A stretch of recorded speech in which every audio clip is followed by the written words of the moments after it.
The Iowa State House, lawmakers are starting to wind down the legislative session. This week, their attention turns to the state budget. And as KCCI chief political reporter Cynthia Fodor tells us, it could mean more tax cuts for Iowans. That's right, Steve. In the last month of the session, lawmakers usually start to focus on taxes and the budget, and they are right now. The House has not released its budget targets, but the Senate has passed a number of tax relief bills. Senate Republicans are targeting a $7.9 billion budget for the next fiscal year, including $100 million in property tax relief.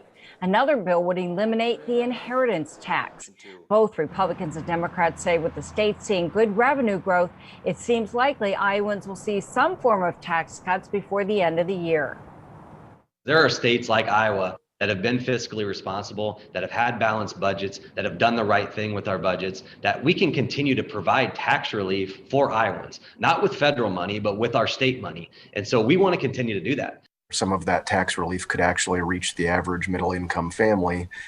And I think that a number of us would like to see if we can make that possible, while also making sure that we're not taking so many resources away from the state budget that we can't do anything else.